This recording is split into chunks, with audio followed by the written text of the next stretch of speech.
Hello, my name is Marcus. I'm the compiler of a collection of therapy quotes entitled 1001 Windmills of the Mind, a collection of quotes taken from what's often called the psychodynamic or the psychoanalytic perspective, which long ago, as I understand it, was referred to by some as philosophical medicine or narrative medicine, helping one to be their own story doctor, helping one to use narrative medicine to heal themselves, or shrink themselves, or analyze themselves, or know themselves, reclaim aspects of themselves that they never knew they had, and get it back to its rightful place, i.e. your awareness of it. That's Hermes flying across. Something that we don't know about ourselves. When we become aware of that little transition, that little bird that flies across, or Hermes that flies across, the story of that, becoming aware, making conscious what was unconscious, that story is considered the narrative medicine. That's the story that we're talking about. Okay, so an interpretation kind of does that. A transference interpretation, or some kind of clarification, or making a person aware that what they're doing in the present may be influenced by some memories in the past. How is that? So in general, if there's trauma in the past, our energy's there, and because of this innate drive for healing, we're going to replay and recreate that interaction with the mother, with others in the present, thinking we can magically change the past. Oh, I just noticed a little, oh sorry, okay, I only got a few minutes out here in the heat. It's blaring out here, so I'll go inside. But boy, for a Monday, I'm surprised. All my spots were taken. I bounced around, jeepers.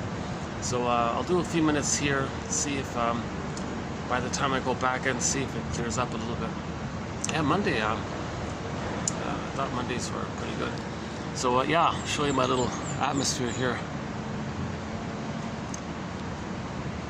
Actually, honestly speaking, this is now my new favorite spot right here. Okay, never mind that. So I have been analyzed. I haven't been analyzed. So you'll see my anxiety. You'll see my ums and ahs and stops and starts and self-corrections, little meanderings, and so I would love to be. I would love to be able to do this analytic process, weave a basket, feel safe to get the feelings back. Psychoanalysis looks for an egg in a basket that's missing. In developmental trauma, okay, attachment trauma, relational trauma, interpersonal trauma, which is what we're talking about here, in that early on trauma, the consciousness of ourselves that would develop if we felt safe to do so, that got frazzled up, submerged, hence the image of the scarecrow in the Wizard of Oz. Okay, that frazzled up guy in the unconscious world. It's submerged down there in the unconscious, and it's kind of frazzled up. So our ego isn't firm. Our ego isn't steady or something, right? So transfer that to the children's story, right? Where the wolf was able to huff and puff and blow down the houses made out of straw and sticks or wood, but not the house made out of bricks. So that's a firm ego. That's a steady ego. We need that kind of steady, firm ego to accept feelings. By the way, yeah, so the idea of the firm ego is that we can recognize that the wolf is not real, and the wolf was puffing, he exhausted himself and just slunk away kind of thing, or disappeared kind of thing. So that means we recognize that wolf image, okay, is a symbol for rage and oral greed. That's all it is. That hungry wolf that wants to eat the child or something, or the witch wants to eat the children, or the cyclops that eats the people. In myths and fairy tales, these kind of frightening characters, it's a symbol to represent, to metaphorize, to show by picture the baby's rage, an unmet need which ended up with oral greed. So you take those elements, those psychological elements of the child's eventual oral greed, devouring quality, because he got greedy because his fantasy was he's not getting what he needs, right? So he wants to control the breast, possess the breast, the first mother, the breast mother, devour the breast. That's the devouring quality. And of course he's enraged. Now this is too much excitation for the baby to know that his needs aren't getting met. Okay? Needs, he needs to have his needs met for his identity to develop, right? So that's why he's so enraged. Now, what does he need? He needs a secure attachment style, a reliable, good enough, secure, safe attachment style, rhythm of safety, mother's attunement, mother's, reverie and consideration and soothing and all this, a positive interaction with the mother. He needs that kind of basic experience with the mother, called a secure attachment style. That's for his identity. So now, because it's related to his identity, so his needs aren't getting met. So the response will be the feelings around it. So first, his true pure feelings, okay, the golden ball, is like his soul, like his real kind of sense of himself, like that comes from your identity, that gets squelched kind of thing. And then, as we've seen the Disney film Inside Out, when the feelings get zooped away, joy and sadness got zooped away in that Disney film, 2015, excellent film, by the way, the response was the anger there. So the anger is the reactivity of the amygdala, and he's enraged that the feelings got zooped away. Now, the feelings got zooped away because the needs weren't met. Hold on a sec. It's not going to stay there. Maybe he will move here for a bit. Let's see, how about here for a bit? Stay in the shade here. Now, I'm sweating. Sorry, you're going to see me sweating here very quickly. Due to my tech issues, I only have a 2-hour window for my videos. Yeah, that's a pity, because it kind of takes me 2 hours to warm up. Sometimes I'm ready to speak, and I've got no storage. And actually, I'm just noticing, yeah, it is sort of a nicer day,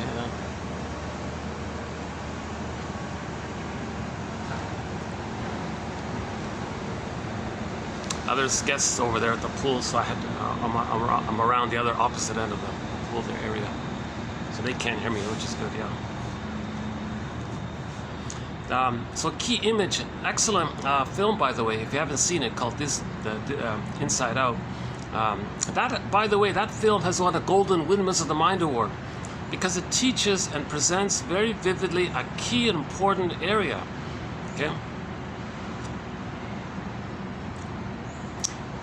So the protagonist in that film had needs, they weren't met. Okay, so joy and sadness zooped away. His feeling self. I feel therefore I am the self. Okay, so either the feeling self can be metaphorized like in the film Joy and Sadness getting zooped away, meaning getting recorded in the non-reporting brain. It went up the tube, around, into the brain, and it's recorded there. And then they're frozen. Usually they're frozen, those characters. Or they're petrified, or turned to stone like a statue. Right? Or they feel unreal, or flat, or wooden. Those kinds of things. Right? See? And then because of that, we live to the extent that we feel. If we lost our feelings because mother didn't accept the feelings, but the baby expressed those feelings because first he had needs, and the needs weren't met. So it's like a double insult. The baby has needs for his identity, misattuned, malattuned. Baby cries, so what are you crying about, baby? Okay, zooped away. Then the baby's angry. So the anger is reaction to the missing secure attachment. Okay, the missing secure attachment. So in the last video, 27:14 was it? Yeah, about the pillow pounding one. Some self-help groups say, oh yeah, so these charlatan, scam, self-help guru kind of things. Oh yeah, your problem is you're not in touch with your anger. Here, beat the pillow. Okay, nonsense. It's not about that. Okay? It's about trying to understand why a person's angry. Okay, we're angry when joy and sadness get zooped away. And why did joy and sadness get zooped away? Because the need for an attachment, for a secure attachment wasn't met. So that's the real issue. That's the deeper issue that needs to be addressed. Just to say to people in a self-help seminar or whatever else, oh, just beat the pillow. That's nonsense. That's just a superficial thing. You got to go, shall I compare thee to an onion? You got to look underneath it, right? So feelings are there. Underneath it is the needs, right? Underneath the identity, you got an onion thing, right? And you need that consciousness of the onion, right?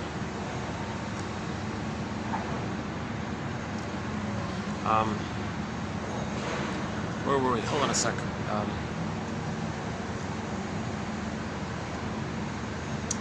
I'm just noticing a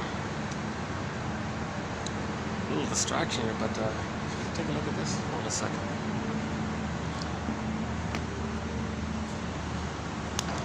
I'm just noticing some kind of snail creature here, some kind of snail shell. I don't know if he's alive or not, but there's a...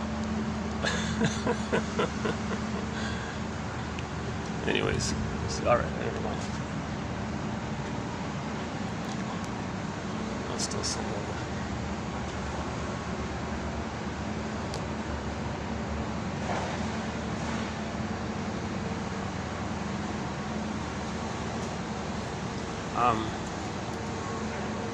Oops.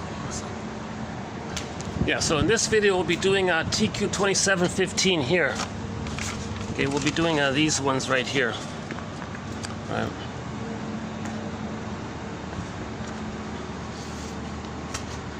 All right.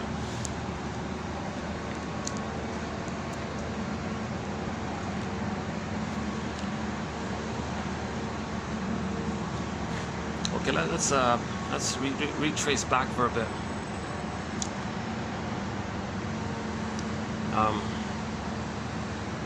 We live to the extent that we feel. If the feelings are numbed or oppressed, it's simple, basic, classical conditioning. The child makes an equation in his mind. To have needs, even know his needs, then he'll express his feelings. The memory is, mother rejected the needs and rejected his pleas and cries around that. So too much pain for this. Okay, this is a lot of psychic pain for the baby. Okay, enter Emily Dickinson's poem. There's a pain so utter it swallows substance up. So the child's golden ball goes down the well, kind of swallowed up like that. Or joy and sadness getting souped away. Okay, in myths and fairy tales there are a variety. The motif of repression takes a variety of forms. Okay, the babies in the forest, children in the hills, Miss Core yanked down into the underworld, and there's a variety of ways of when something's like pure and innocent, or gold and vibrant. It's kind of like lost or far away. Okay, in the Iron John story, the Robert Bly likes to tell the golden ball's in the forest, but it's locked in a cage, kind of thing. So something pure or alive, lost, missing, who knows where it is. That means repression. Something pure about ourselves is unknown, lost, dark, unconscious, shadow self, secret self, unknown self. The unreporting brain, inferring mind. Okay, it's recorded in the implicit memory system, the pre-verbal memories, the pre-verbal, so it's pictorial, so it's imaginal in there, and that's called primary process mentation, and it's a different kind of system in there, right? Like the dream world system in there. No time, things can flip, things one means the opposite. It's a different. I remember Evan Bergler in a book was kind of debating with a client of his or something. Finally, he said, "Do you really expect the conscious logic to be the same as unconscious logic?" And he finally got it right. So the cat in Alice in Wonderland said it best. He said, "Oh yeah, this down here, it's all mad. It's not secondary process. Reasonable development, we have secondary, but pain before 3, it's in the primary area. So we want to lend secondary to the primary, because the unconscious is sending us little signals. It's called the inferring mind. You observe, guesstimate what's going on. The present, like a metaphor, recreation of the past, aha. Or you're repeating, you're imitating the mother to know how your mother treated you. Or you're coaxing others to treat you so you know how you were treated. That's the inferring mind. Okay, then your consciousness of it helps to capture and some of the past. And the metaphors, the past has now a time and a place, meaning the ghost is laid to rest. Then the life force is free for the present. So we want to transition more, we want to love life in the present, but our emotionality is stuck in the past. So-called unfinished business with the mother, and then transferring that unfinished business with the mother with others in the present never works, because nobody in the present is the mother for the past. Nobody in the present is you from the nursery, so it doesn't work, right? That's the confusion. This area here. Oh boy, I'm baking already. Yeah. Thanks. What a pity, eh? I need to cool off, and let me go in, cool off a bit, and I'll come back. Let's do that. Let's cool off, and I'll come back and do the quotes here. Yeah.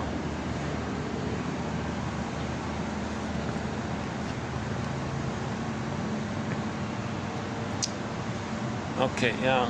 All right.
There's a film called Greenberg, not a great film, not recommending it per se, but there's a good line in that film that sort of summarizes the issue. The shrink said to the guy in the film, "You have trouble living in the present. So you linger in the past, you dwell in the past because you feel like you never really lived it. It couldn't be set or recognized or metabolized or organized or formulated. It was too much.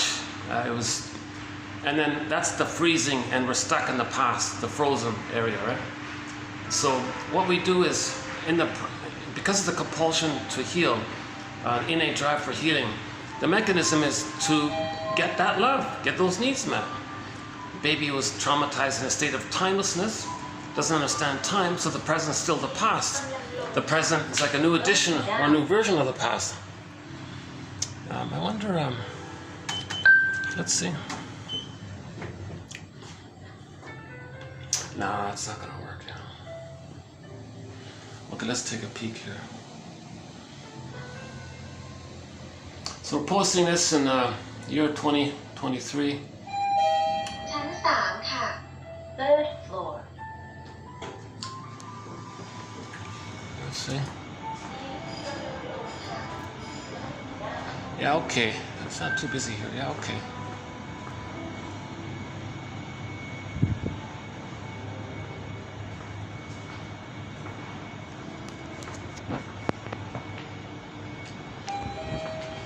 Wow.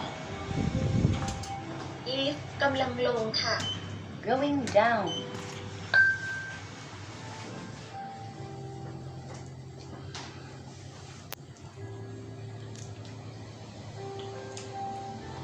So repetition compulsion is a fantasy that if we can recreate in the present something that symbolizes the past and see the emotions from the past in the present and then replay the whole thing. Lift กำลังขึ้นค่ะ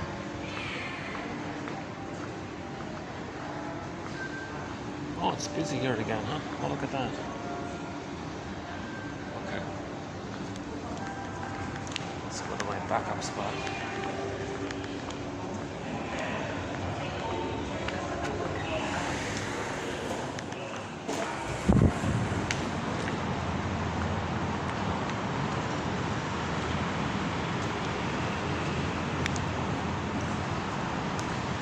Yeah, I'm still looking for like a regular venue where I can do my videos. Still haven't figured out what this is, but one day I'll read what the artist said. Maybe the artist loves the idea of people not knowing what it is. Makes them feel. Let's see, how's it here?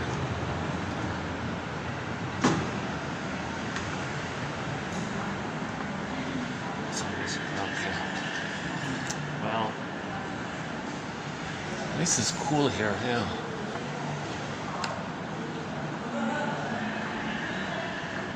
See, here's the cool spot, right? Now we're talking. See, they got the AC on here. Okay, let me cool off here. We'll go back to the pool spot, and I'll do that back and forth. Innate drive for healing. Paul Levy-Russell in TQ 2119 says, think of trauma and repetition compulsion as being synonymous.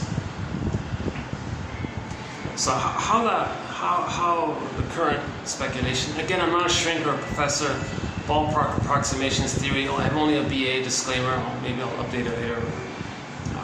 So these are just speculations, brainstorming, clues. We're always updating as we get better ideas, kind of thing. Theories and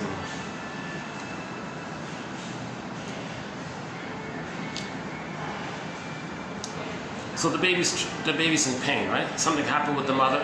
Oh, pain! Ouch! Organism, no. Get your needs met. You need your needs met. He doesn't want to feel the existential emptiness of not getting his needs, and can't even express his feelings around that. And the mother rejected his feelings.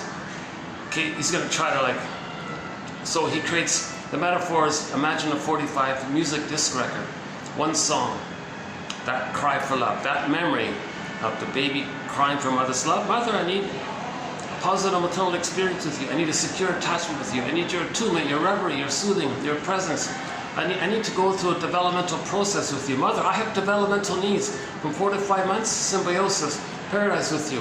4 to 5 months to 18 months, can you accept that I'm going to be and think that I'm the world's the oyster phase? And can you not rebuff me for that? Just keep me safe, let me have that kind of grandiosity phase. And in 18 months, Mother, I'm going to need you as a secure base as I become now Voyager phase and know myself. So Mother, I need your needs so I can feel safe to separate from you. I need your kind of acceptance while I get to know myself and individuate and have myself. I need to go through a developmental process to the psychological birth, Mother. So to get to the psychological birth, roughly at the age of 3, I need certain needs, Mother. Okay, so 3 categories of needs. Birth to 4 to 5 months, 4 to 5, so the egg, extended paradise, 4 to 5 months to 18 months, let's call it the Superman phase, because he has motor skills. He can walk, crawl, run. He thinks he's a little god. He's got these powers. He can, everything's, the world's my oyster. He's got these powers. He's Superman. 18 months he recognized the reality because he felt safe for his conscious ego.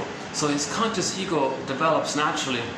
Then he gets the reality. He's not a little god in his own universe, because he has a person and a personhood. Others are people with their personhood, 3-dimensionality feeling, life, inner feeling. He's got inner feeling, person, and he recognizes the reality. They're all like people here, like one family kind of thing. Jane Elliott says, yeah, we're literally all from that one massive family back in what is now referred to as the northeast of Congo or something. She said we all kind of came from there, spread around, settled, some lost to 10, but we're still basically Africans, she says.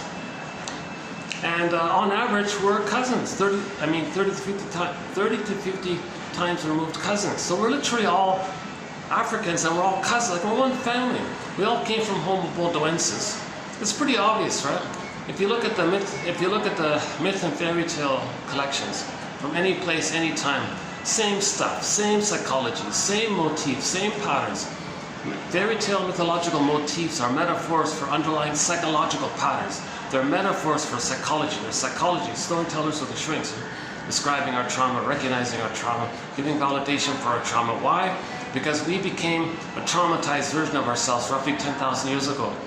And the thing is, when we became Homo traumacus 10,000 years ago, we had already settled in different places.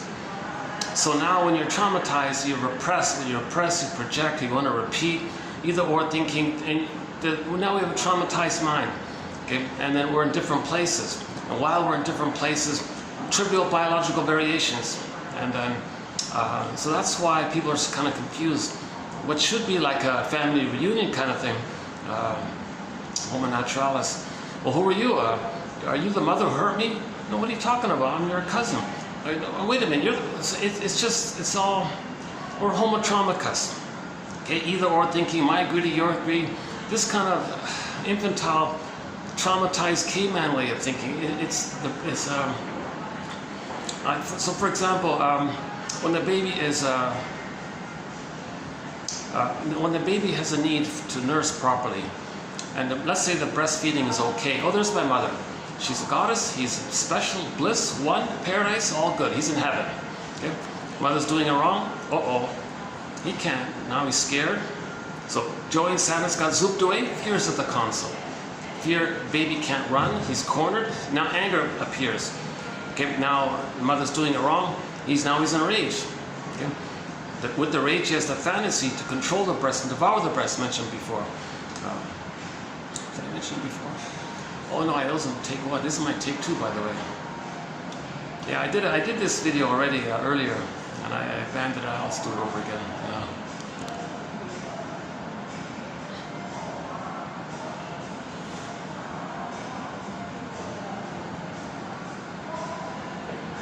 Yeah. So back to the breast. When the baby's feeding normally, he's in the paradise again. Okay, he's in the blissful oneness with the mother while he's feeding. So there's the heaven, right? And then if the mother's misattuned, malattuned, first he's scared, overwhelmed, anger not enough, he's in rage. With the rage fantasies, okay, as a defense mechanism to not feel. I can't remember if I said this in this second take or take 1. Okay, just in case, let's just do quickly here. the baby does a thing called projection. He does feel enraged and has oral greed. His unmet need turns into oral greed. The trick to not admit it, because if he were to admit it, his brain would send him too many hormones, stress hormones. So the trick is, he attributes what belongs to him onto the mother and puts his attention outward like that, hence like it's projected out, but it is with him, but he just tricks his mind that it's out and denies that it's with him, projection. Okay? Then he makes an image of the mother as not just a bad breast, but an enraged entity who has oral greed, and could be like a hungry wolf or the Cyclops, or which wants to give me. Yeah, I think we did mention that.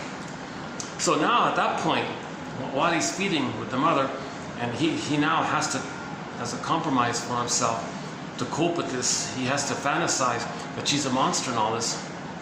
Baby's going, oh my God, no, that's not my mother. I can't feel safe if my mother wants to eat me or something. It's nonsense. The mother doesn't want to hurt him. But what does he do with he's in an imaginal place, right? What does he do with his psychological attributes of rage and oral greed? And he can't know it. So he projects it out and makes an image of the mother like a hungry wolf. So that now he thinks he's relating to a hungry wolf. So he's got to say, okay, no, that's not my mother. I can't feel safe to take in whatever she's offering if that's the case. So at that point, enter the splitting mechanism. He'll deny the whole thing, like compartmentalize it or something, and then hallucinate, like the guy in the desert hallucinates an oasis. He'll like hallucinate the goddess that he needs. Okay, so he's really relating to the bad breast. He's denying it all, fantasizes he's relating to the good breast and feels safe that way.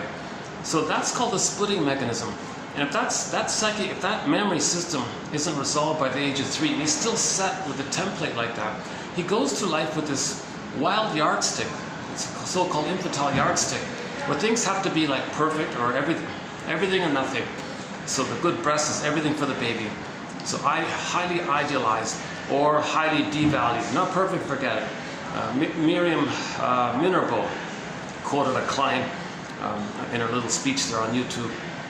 She said the woman had this pattern, and she told Minerbo, you know, when I'm dating this fellow or something, if he doesn't give me everything, he gives me nothing. She had this real clear, vivid articulation of the either-or thinking. But no, the mother's not 2. The mother's 1, and plus she's a human. Baby never got that experience of feeling safe to recognize the mother's one human with different aspects. He can hold the ambivalence that the mother's loving and frustrating. He didn't get that strength yet. He's frazzled at the scarecrow, so he had to split it, goddess demon. So he doesn't really have a memory of a mother. Now if he doesn't have a memory of a positive mother, he can't feel safe enough to differentiate. So he's still splitting. That's why one quote is by Rinsley, splitting precludes differentiation. And differentiation is the psychic structure needed to feel a sense of self, to accept the feelings of sadness, to admit, whoops, you okay here? Some guy was speaking at me here. Oh, he's just, okay, he's okay.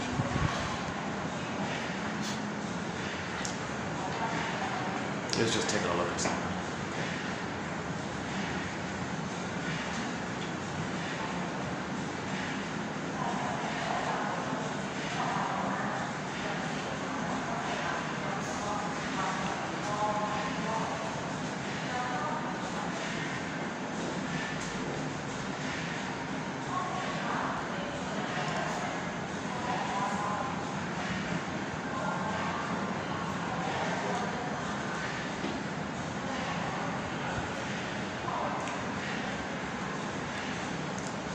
The child is meant to lay down a psychic structure of a self that's whole, the other is whole, three-dimensional, he's three-dimensional, sense of self, the differentiation of floor for the feelings to be on. The other is seen as reality, that they're a person with different traits, he's a person with different traits. Forget about this, forget about these confusing people that say, oh yeah, multiple separate states and subpersonality. That's harmful, I think. We're like one, that holds a variety of feelings, holds a variety of things. Like have that kind of sense of self. And the other, see it as a person with different mind, thoughts, memories, beliefs. Like I'm okay, maybe imperfect and wounded. You're okay, imperfect, wounded. We're homo traumicus. I'm okay, traumatized. You're okay, something in that area, right? So the psychic structure needed in normal development is I'm okay, you're okay. Basically, just simply, I'm okay, you're okay. And there's differentiation. An ego developed, a strong brick ego. That strength of ego lets him be conscious of his uniqueness. Right? The Great Spirit makes everything unique. With humans, we need a consciousness to know this uniqueness through which we express. There's the pleasure, loving life, and then there's the joy and the good feelings in the natural area of expressing our uniqueness. But we need a conscious ego. The conscious ego is the byproduct of normal development. With traumatic development, that ego is frazzled up like the scarecrow. So we got to repair that poor guy, right?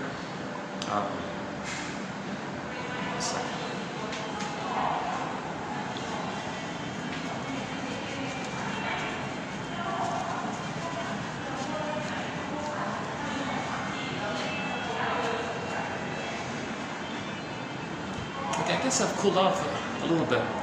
Yeah, let's go back. I like that up there. Yeah, let's go up there. Okay, so fast forward this maybe 5 minutes now.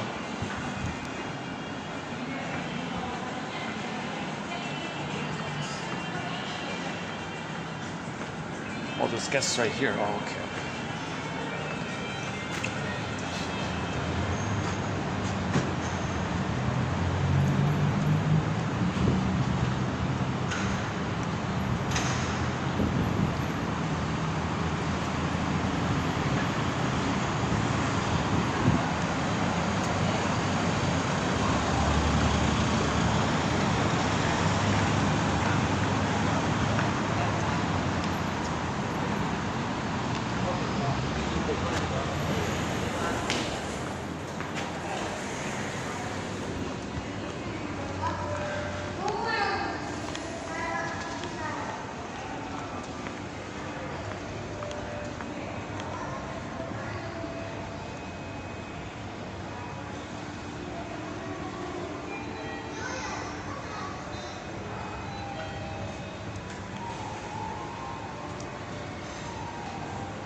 Nice elevator music. That's great. ชั้นสองค่ะ Second floor.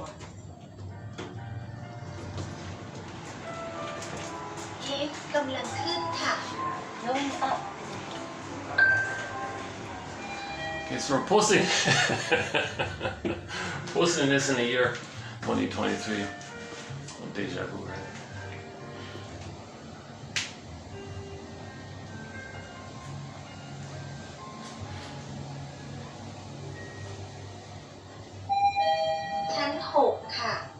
Sixth floor.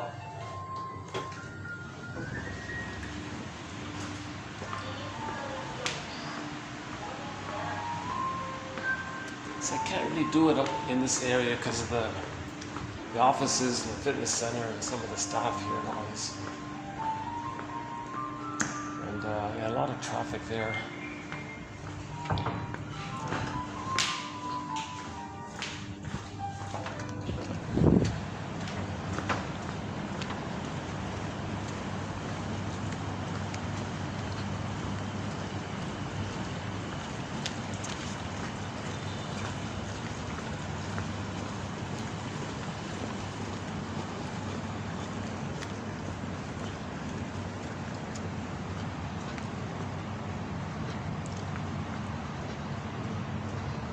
We could do a theater play on that, right? Yeah, like a psychological play. Oh, it's so much nicer to be outside.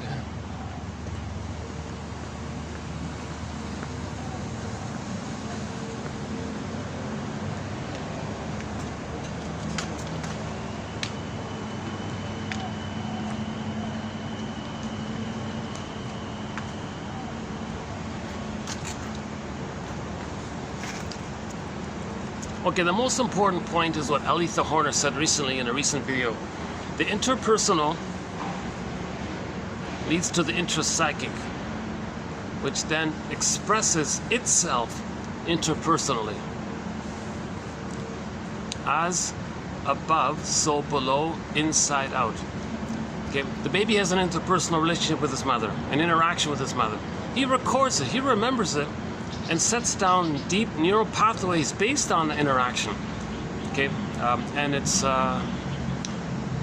sense himself in relation to the mother and the feelings around it. So he creates some kind of mapping, some kind of internal working model, schema, script. Okay, intrapsychic setup, endopsychic structure, relational units. Okay, he creates something that's laid down based on that interaction. So the interpersonal leads to the intrapsychic. Now, whatever is set up there, most in particular, when there's trauma and there's a convoluted memory system in there, that's unfinished business with the mother. Innate drive, it's seeking for a normal psychic structure. We need a normal psychic structure. The baby's not supposed to have a psychic structure where he's one with the mother, imitates her, to have an attachment with her, trying to save her. That's a painful psychic structure. And then whatever psychic structure is developed, if it's a traumatic psychic structure, then in the present we recreate, reenact symbolically with others that interaction that led to that original painful script with others in the present, with the fantasy that we can update the script, change the script, undo the script, get a proper, normal, healthy script. That's a key concept here, recently presented by Aletha Horner in the past 2 videos ago, 2713. Highly recommend that quote. Yeah, 13 and 14. Actually, I think 2 of them, right? No, 13. Two videos ago. Aletha Horner. Right? Okay, so object relations theory is the study. Psychoanalysis is the study of this internalization of interpersonal relationships. Now, in normal development, he lays down a normal psychic structure. It allows him to enjoy the present. If he's got an inner psychic structure of a self and an other, mother loved him, he was loved by the mother, memories allowed him to separate.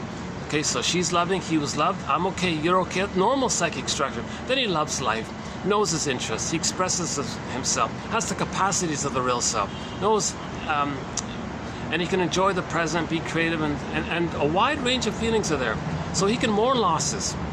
If there's a loss, joy that normally runs the console in normal development can step aside, let sadness run the console. Okay, we acknowledge the loss and the feelings about it, and then sadness and joy can swap seats, and joy can run the console again. So normal development, joy runs the console. But again, back to the Disney film, joy and sadness were zooped away. They're gone. It's just anger at the console. Because the secure attachment needs were met, huh? So the psychic structure is meant to be I'm okay, you're okay.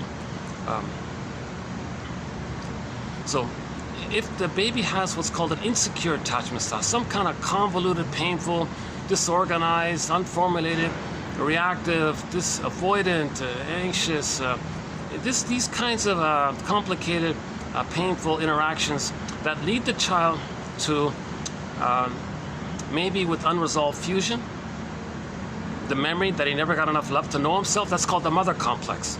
If it's a boy, let's just say the mother complex. The girl, the electric complex.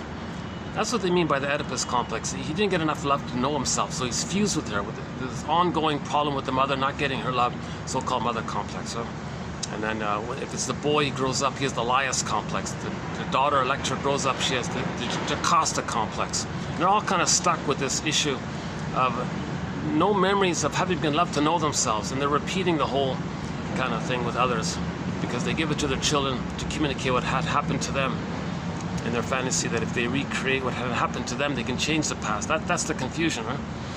Because the psychic structure we create, we express it interpersonally later on to know the intrapsychic structure, inside out.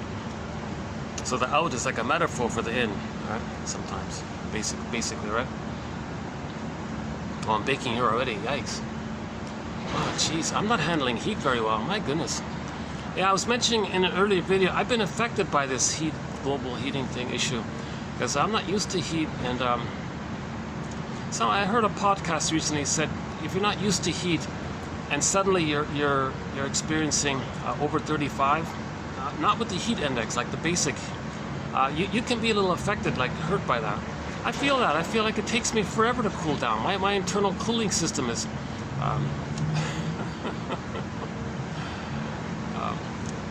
it feels yeah, it feels different. It feels I feel a little hurt, yeah, a little hurt somehow, yeah. I wish I knew that. I wish I had a little more knowledge about that. I would have been more careful with the heat, stayed indoors more AC. I actually had this narcissistic, okay, well, I better adapt and get myself used to this, you know, okay, a little hotter here, well, okay, well, I'll get used to it. Listen, I can do it, you know. But no, ouch, I burned myself a little bit, right? And now I get here. Normally it might take me, you know, 15 minutes to cool off. Now it takes me 2 hours to cool off. That's why I can't even sit out here for too long, right? Even though it's not that ridiculously hot, it's only, I don't know, maybe it's about 40 with the heat index, but maybe it's low 30s, I'm not sure.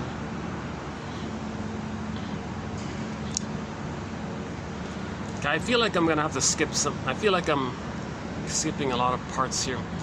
Recent videos have been more in depth. There have been some good videos lately. We've done some very good videos. I have a feeling. I already feel today I'm not really offering the full thing here. Yeah. So sorry. Yes, I feel a little badly about that. I can't keep it consistent. I can't keep the high quality videos consistent. Sometimes I dip down. I just gotta keep going, kind of thing. I think I am affected by this venue issue. I went to one place, take another place, take another place, taken. This is like my 5th spot, you know, this kind of thing, right? So maybe by the time I start in, I'm already like a little bit slightly annoyed by the constant disappointments. I don't mind 1 or 2 or 3 maybe, but when it gets to 4, 5, 6, then I'm, oh Jesus. But I don't want to give up, like I want to do the video still, right? But then I notice there's a delayed onset. When I'm speaking now, it catches up with me. Then it affects the quality of my video, yeah. My best videos were when I have like a nice room with AC, view or no view, never mind. I can bring in some music, I can bring in the good speaker, play some songs, play some Brian Andre or Beatrice Deer, or Willie Mitchell, or you know, or some classic rock. I guess the last song we played was Rick Emmett's "Lay It on the Line." Oh, I just came across a cover of "Lay It on the Line" by Alona. Is that her name? Alona Yaroshina, is that right? She does excellent covers on YouTube, yeah. If you check out Alona Yaroshina, is that right? She does a lot of covers. She does hundreds of classic rock covers. She did one Triumph song on there, Rick Emmett's "Lay It on the Line." She does a great job. Oh my God, that's one of the best covers of it. Yeah, she sounds a little bit like Ann Wilson of Heart. She does their songs well. You know, she does Journey songs, Steve Perry, very well as well. She can sing Steve Perry's voice, and she does 2 Boston songs. They're okay. Yeah, it was okay. But she did it well. I think her best renditions are when she imitates Steve Perry of Journey and Ann Wilson of Heart. And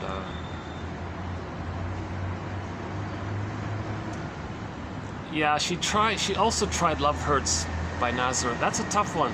Nobody can sing that cover song. That's Dan McCafferty's song, right? "Love Hurts." Yeah, play that one. I haven't heard the whole catalog, but just a few of them. So what I'm trying to say is, I love playing the songs throughout when I do a video. So that's maybe. Oh boy, I'm baking already. Yikes. Jeez. Okay, let's cool off somewhere. That's too bad, eh? Okay, maybe I'll bring this. Let's bring this in then.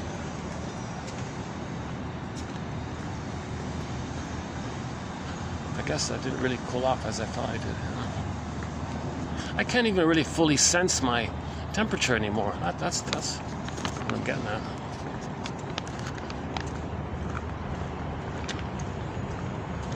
Geez, I wonder if they'll let me. Nah, got this whole empty restaurant with the staff doing all their things.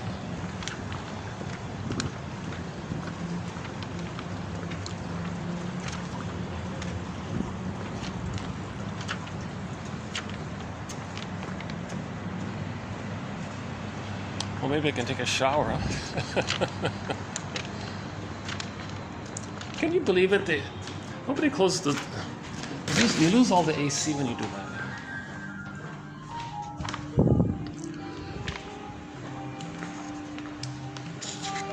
Well,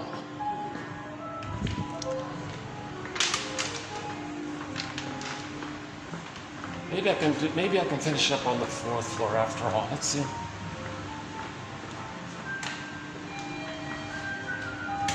There's also not much AC here, but กำลังลงค่ะ Going at down. least there's a little bit. ประตูลิฟต์กำลังปิดค่ะ Door closing. Yeah, my feelings are always that the quotes are posted below, so don't judge this too much by my delivery, by my anxiety.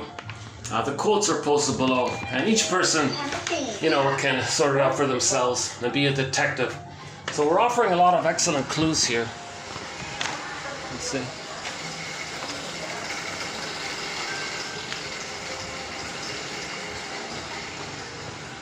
See, in between functions, you know, I can use this little lobby portion here. You know, actually, there's a little AC on. Yeah, okay. Oh, good.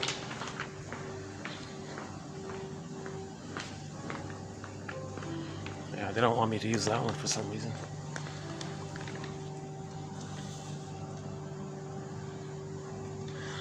Let's just jump into the quotes, get the quotes in, and I'll pick up on the topic of repetition compulsion and how we have the fantasy that if we can recreate analogously the interaction with the mother with others, like a theater thing, to represent the past, that we can have the fantasy that because we have unfinished business with the mother in the past, didn't get her love, we transfer that whole thing into the present, replay it in the present for the emotional past, hoping that the present can be the proper past.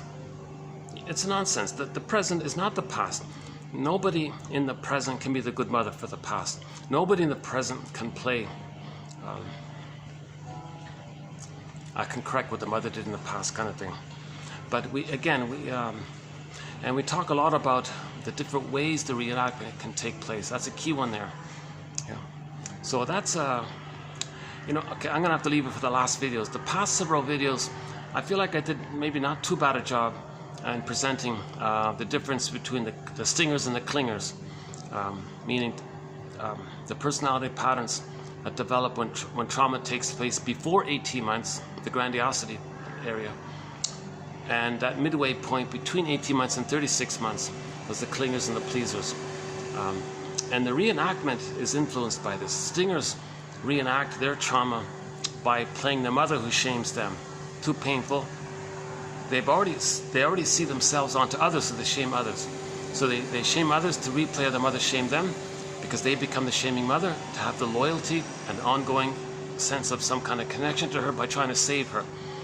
So they think by imitating her, they're providing their mother mirroring in the ongoing effort that the baby thought it's his job to save the mother. So he's got to imitate her. How does he imitate her?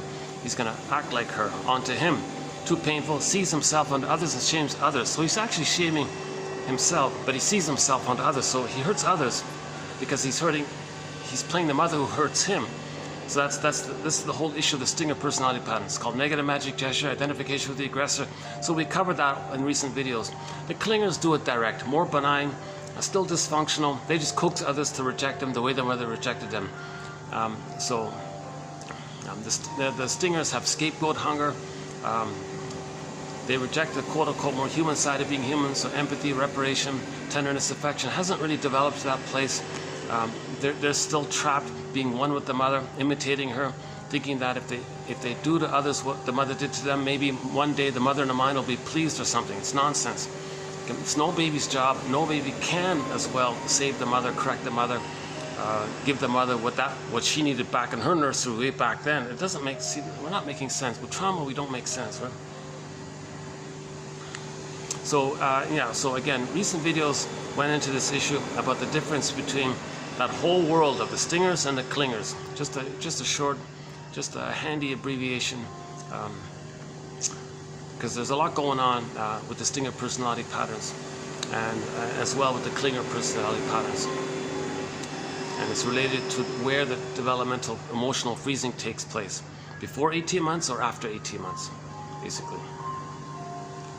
Now, not all children are traumatized before 18 months. Some are. Those are the stingers. Some are traumatized between 18 months and 36 months. Those are the clingers. The few that get the psychological birth with the psychic structure of I'm okay, you're okay, they're loving life. Their pleasure and interest is not at somebody's expense. It's not schadenfreude. It's not. There isn't greed, envy, spite, vindictiveness, grievance, collecting these pettiness. There isn't all these petty chips and things going on. They're in the present, that kind of thing. So, but the thing is, in North America, somebody estimated roughly only 10%. I'm confused about this, but okay, the estimate is roughly 90% of the babies are not getting a secure attachment style. Roughly half in the stinger area, the other half in the clinger area. But okay, yeah, I'm baking here. Yikes! Yeah, there's no AC here. Yikes! Oh, I didn't realize I'd be struggling with heat today so much. My goodness. And that's because I walked around all these different places. Yeah.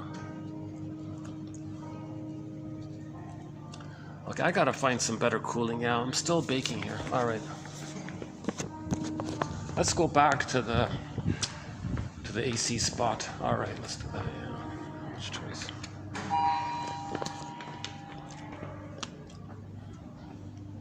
Psychoanalytic theory is based on the concept that individuals are unaware of the many factors that cause their maladaptive behaviors and discomforting emotions. Right? So we're not aware of ourselves. That's just sort of one basic premise. Okay, an extension of this, object relations theory suggests that internal representations of the self and others acquired in childhood are later replicated in our relationships. We recreate the past in the present, hoping to change the past in our fantasy. That's why we're not making sense. Right?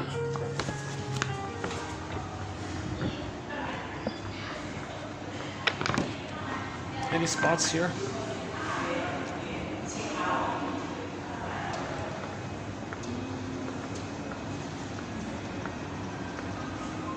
Wow. All right.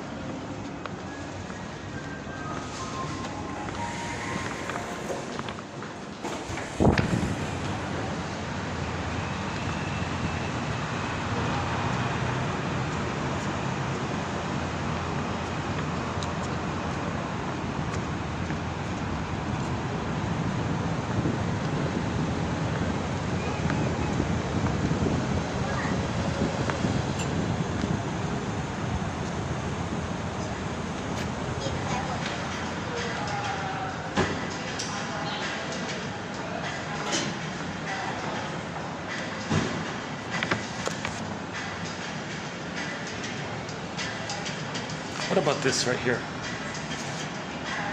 Hey, what about this right here? Let's try this here. Yeah, okay. I'll pull off here eventually. Okay, if you're not seeing it, it's if you click the more link or the show more link or whatever it says, these quotes will be, you'll see it there below. Okay, again, psychoanalytic theory. Wow. Is that working? I can't really see what's being shown too clearly. Psychoanalytic theory is based on the concept that individuals are unaware of the many factors that cause their dysfunctional behaviors and resulting discomforting emotions. We're not aware of it. We're not aware of it because we're re-triggering ourselves to become aware of it. So one theory about this is that when the baby lays down painful wiring with the mother, in later life, if they meet somebody with a similar personality like the mother, it's going to trigger up that wiring with the mother. So the person in the present triggers up what you originally felt with the mother. But then you see the person in the present as standing in for the mother. That's called transference love. Infatuation, puppy love, passionate love, romantic love, this whole, because the baby's in a state of oneness with the mother. That blissful oneness with the mother. So that's kind of coming up, right? So the person in the present triggers the mother. So the person in the present is like an emotional fantasy reincarnation of your mother. But you think that person in the present emotionally is the mother for the past. Now you're saying to the person in the present, i.e. your mother, oh, please change. So you say to the partner, oh, you're perfect. You fit the image of my mother perfectly. You triggered it all up. But please change. Please be a good version of my mother for the past. Hence the play title, I love you, you're perfect, now change, right? Now the person did all this to know how he originally felt but forgot with the mother. Then he can know how he felt with the mother. That's why he chose that person. That's why he felt so excited with that person. So he could know how he felt originally with the mother, but didn't have enough consciousness at that time to know how he felt. This is very pre-verbal, right? So that's the attempt to heal, to bring up the feelings that we felt but repressed. The person in the present just helps bring that up, kind of thing. So don't blame the person in the present for not being able to heal your past. That's ridiculous, right?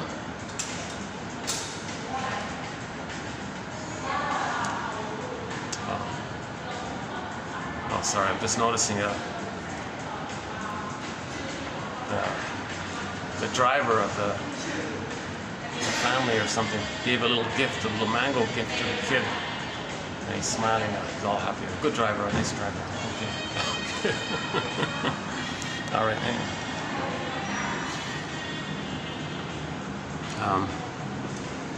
psychoanalytic theory is based on the concept that individuals are unaware of the many factors that cause their maladaptive behaviors and discomforting emotions. Maladaptive behavior. Why would you be attracted to someone who's going to treat you the same way your mother treated you? That doesn't make sense. Why would someone do that? That's dysfunctional. That's neurotic. Mother didn't love you as a baby. Why would you choose someone just like her? Well, that's the issue. You are doing it because this is your innate drive for healing. It's going to come up, what you felt originally. So what's coming up? Now you can take it to the source. Now you know what happened. Plus, the important one is, now you give up the fantasy of ever getting that kind of love back then. So now you give up all or nothing thinking. Now you give up perfect or forget it. Now you give up this infantile yardstick. Because you can't get, it's a one-way ticket. You can't travel back in a time machine with somebody, morph into what should have been in the past, get the proper wiring, come back in the present. It's not going to happen, right? So you're attracted to somebody in the present called puppy love, infatuation, spellbound, trance, great, bedazzled, greatly excited. You're the one, you're my first, you're my everything, you're my all, I can't live with you, can't live without you, all these romantic songs, right? It's about transference love. And he says, oh, love hurts. Transference love hurts. Actually, transference love doesn't hurt. Transference love just reminds you of how you're already hurt. Oh, you're a heartbreaker. No. That person just reminds you of how your mother already broke your heart. Oh, you're cruel. Don't be cruel. No. The person in the present just reminding you of how your mother was cruel. Okay. So these things that you're saying about the partner, direct it to the source. Okay. Shift it back to the source. That's Morton Keeson's point. TQs 22, 91, and 2. Highly recommend those quotes by Morton Keeson.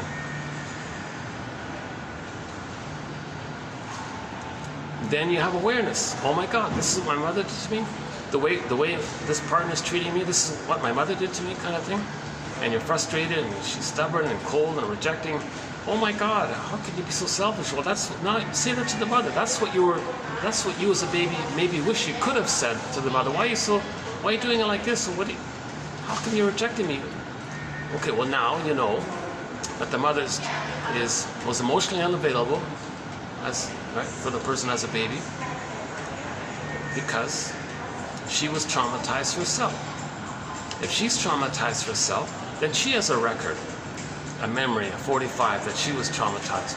In the new situation of having a baby, she plays the shaming mother, sees herself onto the baby, plays the shaming mother who shames her, but she sees herself onto the baby, therefore shames the baby, her own baby, to replay the record. So the mother's trying to save her mother. The mother's imitating her mother, trying to win her mother's love by imitating her. So she's replaying it as part of the compulsion to change the past and loyal to the mother. That's why she's hurting the child, because the mother hurt her.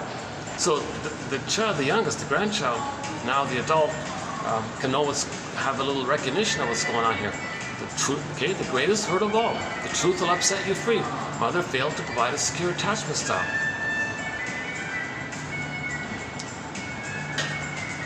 So that's a little bit of the idea of why we're dysfunctional, choosing the wrong people. Katie Lee in that song, it must be something psychological, sort of a funny comedy. She does a parody comedy songs about psychology. She has a song called It Must Be Something Psychological. She says it's really quite explainable. I like this guy because he's unattainable. The mother was unattainable. That's why she likes the unattainable guy. So she can know that the mother was emotionally unavailable. Right? It's not logical, right? So this kind of Hermes flying across, messenger, right?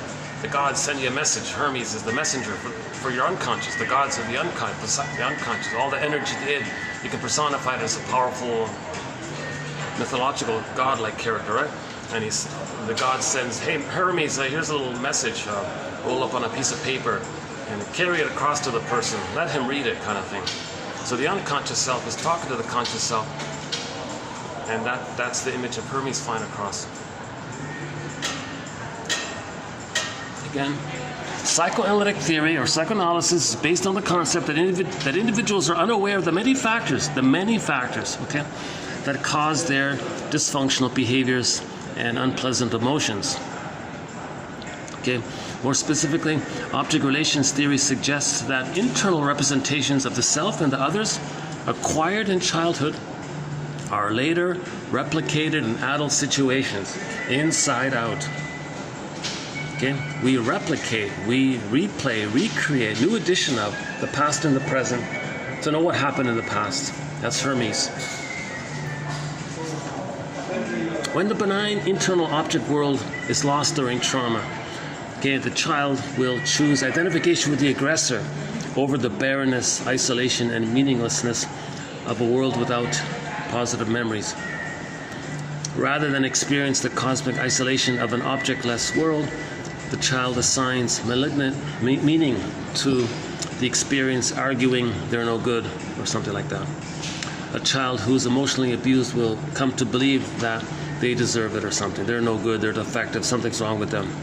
And then sometimes later, entering into reenactments in which they assume the role of the aggressor. So again, another quote in reference to this issue called identification with the aggressor. The more the mother's love is unavailable, the more the baby is searching, clinging. Where's mother's love? So the fusion becomes tighter and tighter. It's adhesive, it's crazy glue now. Where's mother's love? Mother's hurting him, but he's looking for the good love. Mother's hurting him, where's the good love? He's tight, it's become tighter and tighter. It crosses over where he just gives himself up and acts like the mother who shames him. So in the internal world, he's the shaming mother who's going to shame himself. So in new situations, he finds others to play him. He plays the mother, shames others, thinking he's shaming himself, being loyal to the mother who shamed him. What he's saying here is the baby would rather have an abusive mother and be the abusive mother than have no mother. No baby can make it out of the mother. So if he's got to imitate an abusive mother and not know himself, that's some kind of sense that he's having a mother. That's how he's surviving, kind of thing. A huge cost. He freezes, he's frozen inside, going through the emotions, and he develops one of the stinger personality patterns. Iago, bully, lower functioning BPD, envy, greed, spite, vindictiveness. So it's kind of a... and of course, the art, of course, is to cloak it over with a thing called rationalizations, like his own personal PR department or something, to hide it all, to not, right, to sell it or something. But the real thing is underneath. But to get away with the real thing underneath, you got to present it in a. So there's double thing, there's trans logic, rhetorics, all these logical fallacies, and presenting, using the power of suggestion by appealing to other people's unconscious. So, identification with the aggressor, a key concept here by Ferenczi, almost 100 years ago. Right? So not a bad quote, I think. When the benign internal object world is lost during trauma. So let's just say the child had a good internal memory system in the uterus, and then was born, and shortly afterwards there's a trauma. Okay? So it's lost, in effect, or repressed.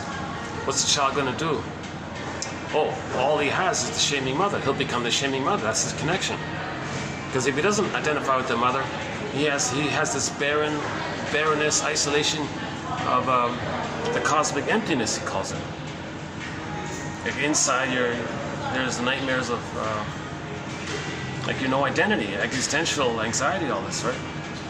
The child then manages it with these false beliefs. Well, I guess there was something wrong with him if that happened. Because babies think they create everything. They are everything, and they create everything. So if there's a problem, they created it. So he makes this false belief that he must be defective for this to happen, right? No, he can't blame the mother. The mother's him, so he blames himself, kind of thing. Okay. Now, in a drive for healing, new situation, recreate that interaction with the mother in the present. But in the present, they've identified with the aggressor. The recording on the record is mother shamed them. They're going to play the shaming mother. So they got to find a non-threatening substitute other, see themselves onto them and shame them, thinking they're shaming themselves. They're shaming the other, thinking they're shaming themselves. Now you're getting into double think and all these excuses and things, lies and all this, right?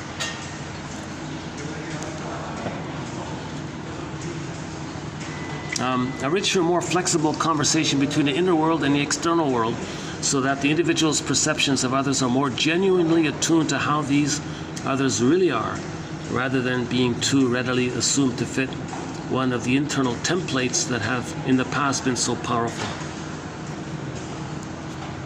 So that's sort of the goal that we're trying to reach, a kind of a relaxed conversation between the Phantom of the Opera singer and the Phantom of the Opera character. Okay, between the young lady in the film, that uncertain feeling, and the tortured artist guy. Okay, symbol for the unconscious. We want a conversation with ourselves. The repressed self, create a character, we dialogue with that character. That character literature is called the double self.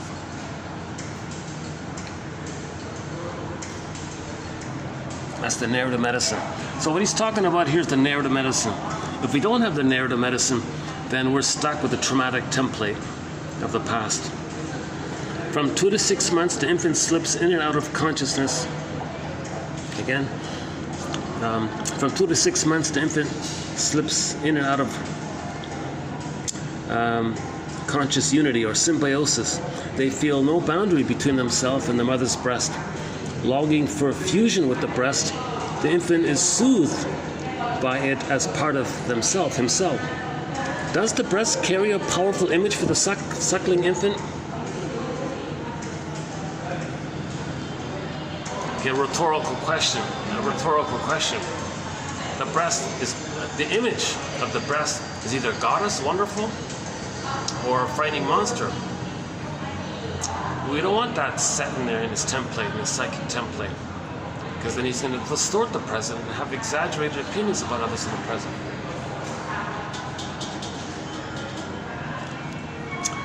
Our early unmet emotional needs influence our adult spiritual quests.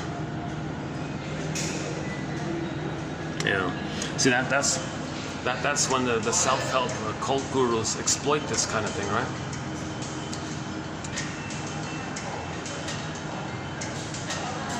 We had a quote about this recently. What was it again? About the schizoid people who don't connect, who don't really have connections. The cult guru will come and will give you a connection, but he's exploiting that to take your money or something. So that there's our unmet emotional needs influence our adult spiritual quests, right? So psychoanalysis might appeal to repairing the ego, repairing our frazzled ego. We don't want the straw house, we want a bricks house, we want a firm ego, right? Some people are considered to be more so-called just demanding for the perfect breast. So then they drink something, like there's like a demand for the mother, or they take like they want to alter the brain chemistry, like a more demand for the positive symbiosis. So it's distorted in that way, right? So that's a big topic. Yeah, that's a huge topic, that one. All right, let's not go there for now. Many quote-unquote spiritual teachers are not free from the bonds of self-centeredness. Perhaps their awakening is not integrated enough to reshape old habits. Perhaps it is a transitory, non-dual state of experience which is mistaken for a more stabilized stage of realization. These teachers, like therapists, may be caught in countertransference, unconsciously projecting onto their students their own unresolved issues, such as the need to be seen and valued. Yeah, so she's making the point that there's a difference between the self-help guru who has a momentary blip of the fusion with the breast mother. So if he imagines, the breast in the sky, but doesn't use the word breast, and imagines that they're one, he may get this non-dual blissful feeling. That's not healing, right? Versus the healthy one of a more softer feeling that we don't judge, that we're whole. There's a different quality to the excitement of the blissful union of the oneness of the breast versus the more mature, calmer sense of it all. But most spiritual self-help fraudulent con man gurus say, I got an experience, what he got was he triggered up the blissful union with the mother. So then what's he going to do with the students? He'll use the students to idealize him, to worship him, to value him. So he's still egocentricity. He still has egocentricity. So he uses the others to mirror him, and so he can have the thought, well, I'm okay, you're not okay. And the poor seekers are saying, well, I'm not okay, you're okay, teacher. So these teachers have to be like conscious, right? And not trick people with some imaginary story about how they discovered it all. They know the answer or something. All they did was somehow get into some kind of trance of some type with a fantasy and got a little blip of symbiosis.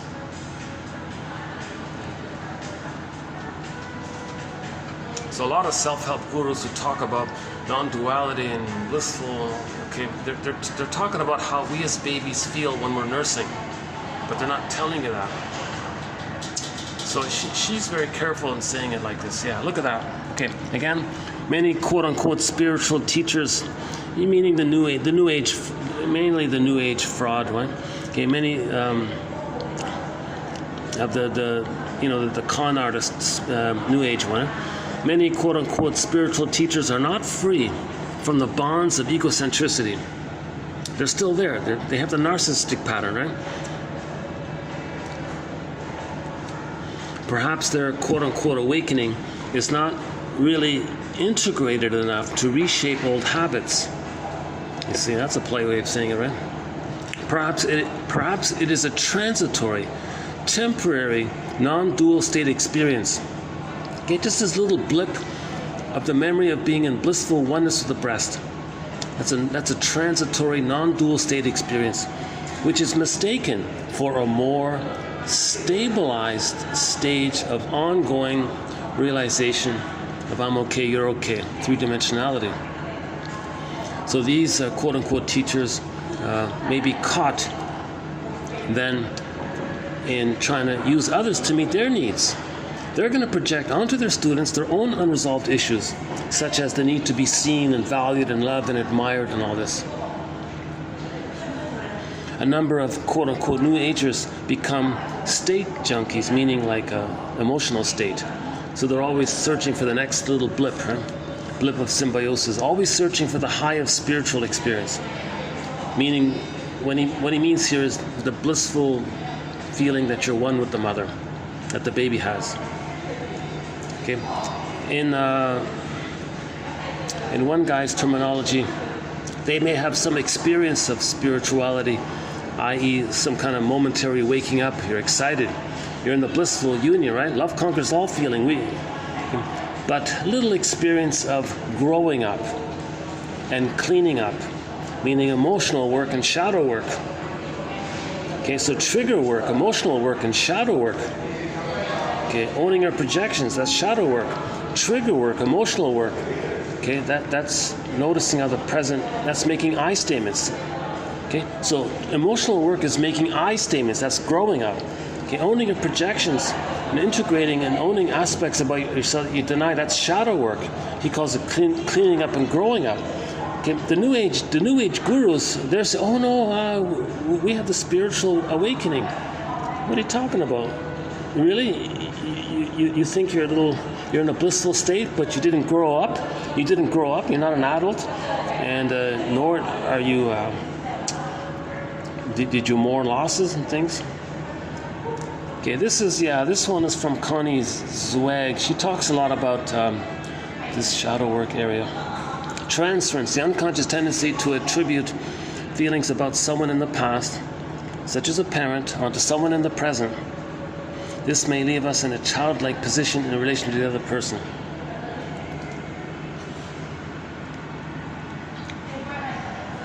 So if the lost people are looking for guidance, and they go to a new age guru, right? And they say, "Oh, you're amazing and all this." He takes it. Well, I'm okay. You're not okay, but he maintains it. He wants to maintain it. He's addicted to it or something, and he get money. So he's using them to feed his egocentricity. Now, maybe ironically, the victims can have a chance to realize. You see, the victims are recreating the past, so them doing this is for them to know the past, just like the falling in love phase. So it's similar parallel. Just like the guy who falls in love to know how his mother treated him, maybe they join this New Age thing to know how the mother treated them likewise.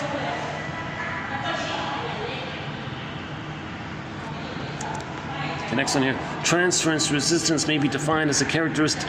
May be defined as a characteristic manner of relating to the therapist that has as its aim the realization of a wished for interaction or the avoidance of a feared one.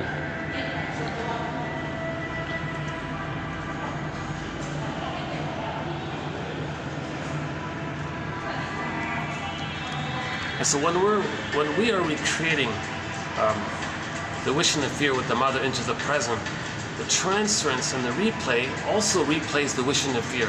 That's all it means. Okay, here's a confusing note here about the 70s, she said here. How can I be in a close relationship and still be me? The quote-unquote me decade of the 70s has passed, leaving behind a sense of an experiment that failed. The triumph of the self is a hollow victory when it is achieved at the cost of vital connection to another person. Men and women, both young and old, who fled family entanglements and found themselves hungering for something to take the family's place, doing their own thing, although exciting at first, left them with no sense of real purpose, no sense of a future toward which to build. Social alienation became personal alienation as the loving human spirit atrophied. So same idea, right? You come from a dysfunctional family, you say, I gotta find myself, enter into a dysfunctional false expectation that others can be the good parent for the past. It doesn't work. Now you're in your 30s, 40s, and your general loving spirit has become atrophied because you're disappointed, maybe you become detached. I think that's their theory. There wasn't consciousness it's a false idea to still try to get in the present what you actually literally needed back in the past. But that's what the 70s maybe tried to do, it seems, according to her here. It's a one-way ticket. We lay down these neural pathways. It's set. Get to know what this set is. Okay, one quote is, identify this traumatic script. Unpick the threads of that traumatic script. Use those threads to weave a new, healthier script. Another one is, Shrink said to the lady, these problems you're telling me about, we may say that this is what your script, your schema, your internal model that you create, your intrapsychic structure is doing to you. So let us, as a team, together, consciously, together, as a team, let's see if we can identify this and go from there. So don't try to zoom back to there and relive and get this so-called corrective emotional experience or something. It's not going to register. Someone being nice to you in the present, it feels okay and all that, but it doesn't change the trauma with the mother, you know. But some people think it can. That's what they're trying to do. That's called self. That's the Kohat's idea. So Masterson pointed a lot of that out. No, the idea is to be conscious. Okay, we got to weave a basket of consciousness. Robert Bly said, you know, dear audience, what I'm telling you is 30% incorrect. You got to figure it out. He was helping people to be conscious. You can't just magically go to some external source and someone says abracadabra and you're healed or something. So we have to be consciously active to create the conditions for nature to heal us. But we don't heal ourselves. No one heals you. You just sort of create the conditions for the healing to take place. That's called weaving the basket, and the egg will come in, right? There are some clients for whom the transference interpretation will constitute an impingement, an insistence on the part of the therapist that the client acknowledge his existence when the client prefers, for important defensive reasons, not to acknowledge it. For example, the work with Miss R, who needed a wall for others to come up against, so they and she would know she existed. She had experienced me as the intruding, impinging mother. Okay, so many of the stinger personality patterns don't want feedback. What feedback? You're the demanding mother, you're the impinging mother, you're the rejecting mother, you're the psychotic mother. So they don't want feedback. So they don't trust anyone, they don't want feedback, because it triggers that painful interaction with the mother. That's one part of it. Another part of it is they're going to put a wall there. For their identity, if there's a wall there, and others react to the wall, oh, I exist. They reacted to me. So people who are very passive aggressive, when you react, take a little gleeful moment. They feel they existed, right? So, you know, someone maybe blocked your path, you have to walk around them. They feel a little, oh, I'm here. Someone walked it, that means I'm here. There's a little bit of that going on, it seems. Okay, some clients reject interpretations, feedback, because they immediately associate it with mother's demands. Like they can't separate the past and the present. The present's the past. They transfer the past to the present.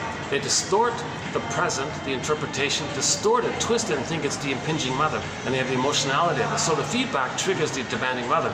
So they're always rejecting feedback. So you can't really heal if you're going to reject feedback. Now the interpretation has to include this element if it's going to help somehow, ultimately, right? So in these cases, they lost their identity, right? They become the shaming mother. They're afraid of the mother. Who's their identity?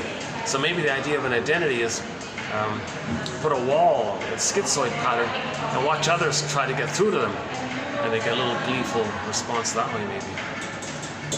Okay, let's just leave it at that one. What are we doing here? What do we got? Okay, 30 minutes. Okay. Her father's historical failure was that of failing to be available in a way that would have supported and even enabled her separation from the mother. Her failure to differentiate herself from her mother was paralleled by her failure to differentiate mother and father. Yeah, two things here. A lot of women who are traumatized with the mother transfer that problem to the father and blame the father for what the mother did. The fathers don't cause that kind of problems, right? Now the fathers do fail to protect the child from the abusive mother. The fathers do fail to not help the child separate from the mother. The father's presence allows the child an introduction to the world outside the mother. So first, it's just the two of them. In the other hotel, the lounge singer was playing just the two of us. That song, right? I think it was 13, was it? 2713, part 1 of 1, I think. Or the one before. In a recent video, I remember we talked about it. So just the two of them, mother-baby dual infant, mother-infant dual unity. Just the two of them. Now, if it's safe, the child will naturally separate. But if the father's around, he'll crawl to the father. He'll like run to the father. If he's not around, the child might feel not enough of a safety to leave the mother. But the father's presence offers the safety to leave the mother. So, all the fathers are not around. Children are stuck with the mother. So the father failed, in that sense, to be available to help the child separate from the mother, to join the world of the father. But if there's a problem with the mother, the child transfers that problem with the mother onto the father, and they're still stuck with the problem with the mother. They just shifted it over to the father. The father can't play the role of being a father to leave the mother, because the child is using the father as the mother. Nonsense. The father cannot be the mother. The father doesn't cause that kind of pain. Now all the rage the baby has at the mother is at the father now. A lot of this rage at the father is actually at the mother. Fathers don't cause that kind of existential deep pain for the child. That takes place in the nursing time, very early on. The father's not around during that nursing time, right? That's later on. The child feels enough safety to gradually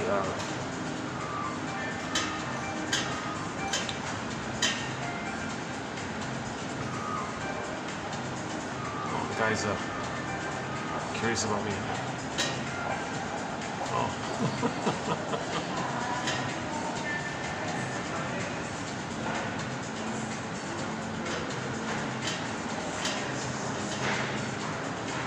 Okay.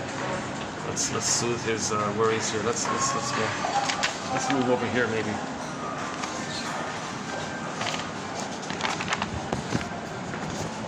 Oh, nice and cool here. All right, let's go here. Jesus Christ.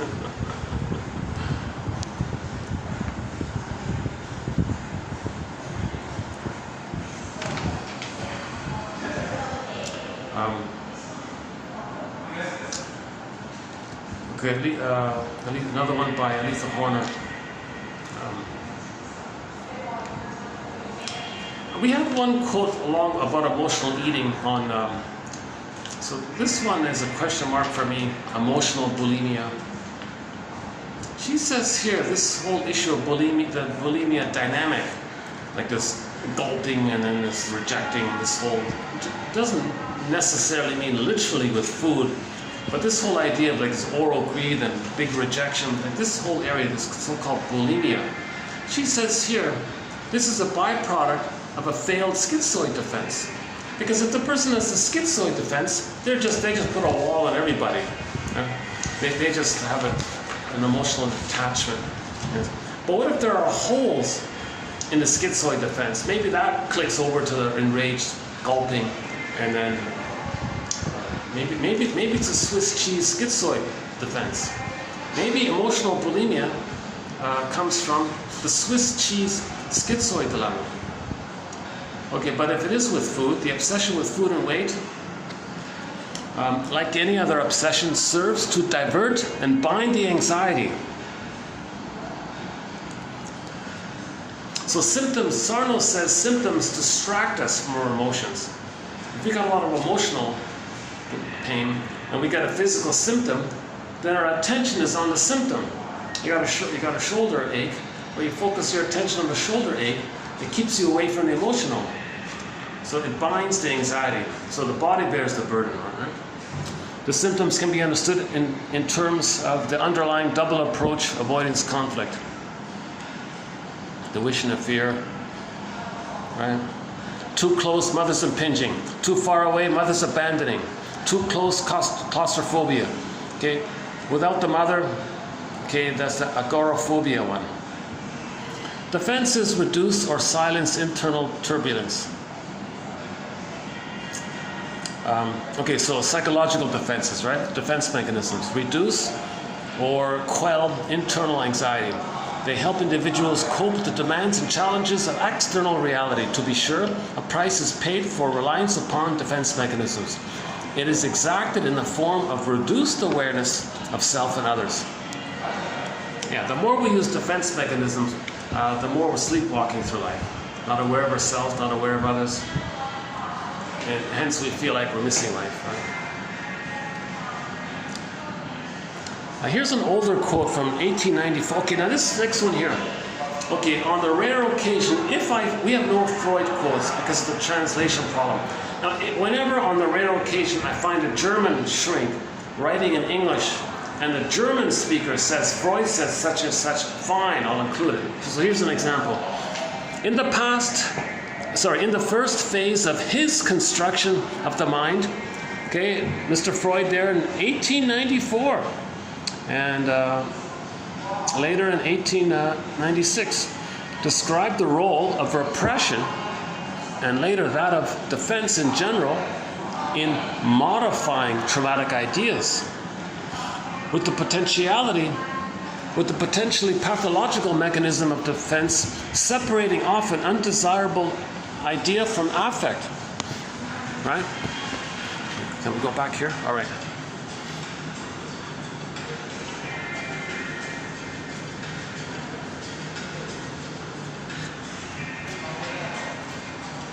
So that was quite an insightful thing to say in the German language. A trauma separates the knowledge of the event and not know the knowledge of the event, and the emotions associated with the knowledge of the event are somehow compartmentalized, separate. So the Tin Man is separate from the Scarecrow. But the Tin Man has there's a lot of energy in all that. And from the energy of the Tin Man, those emotions, that can lead to physical symptoms. So we got to link up knowledge of the trauma with the emotions of the trauma, put it together, we got a link there. But in trauma, there's a fear of making that link. So we got to strengthen the ego to do so. Interpretations, quotes, these theories, all these quotes, these 10,000 quotes help us to make the link between knowledge of trauma and the emotions of the trauma. So this is that's pretty cool, I think. In the first phase of his construction of the mind, okay, Freud described the role of repression and later that of defense in general in modifying traumatic ideas. Oh, the traumatic idea, the traumatic thing. Let's modify it. Okay, well, let's separate the emotion from the idea, from the recognition of it. Let's separate the recognition of the trauma, knowledge of the trauma, from the emotion about it. So repression, splitting, denial, you see? So this is the issue here, right?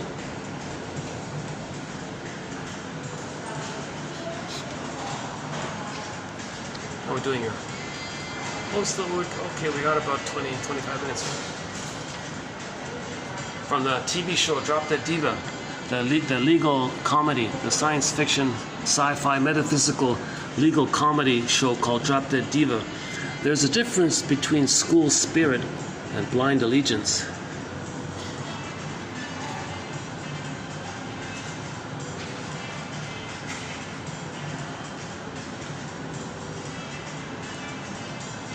It's sort of a current little thread embedded in the current videos.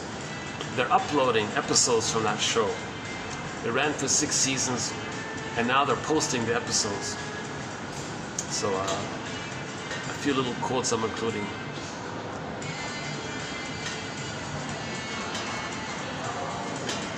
So the school had a general spirit. Doesn't mean you're going to just blindly, without consciousness, do what they say, kind of maintain the spirit, the letter, the spirit of the law versus some blind allegiance to some angry person behind it, misusing it. In other words, you want to follow the spirit of the law, or the spirit of something, rather than somebody who's unaware of it and is demanding blind allegiance in the name of it, that kind of thing. To tell you the truth, this quote was from over a week ago, so I actually kind of forgot about it. Oh yeah, the guy, what's his name, Grayson, right? Went to his college or something, and for a time being associated the college with his mother. Emotionally, the college, alma mater, means mother, right? Abundant mother. So he had the oneness with the mother. So he thought the college was him. You insult the college, you insulted him. He felt that kind of blind allegiance. So, but the school now was doing something cruel, and you're going to be loyal to a cruel school.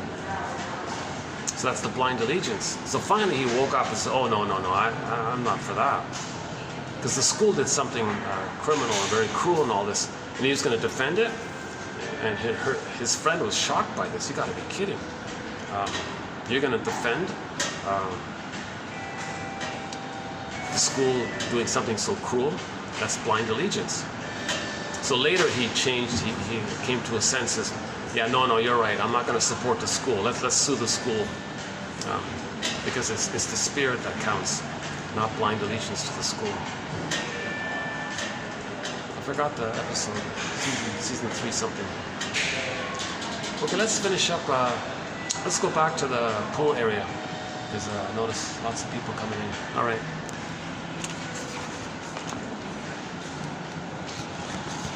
Oh.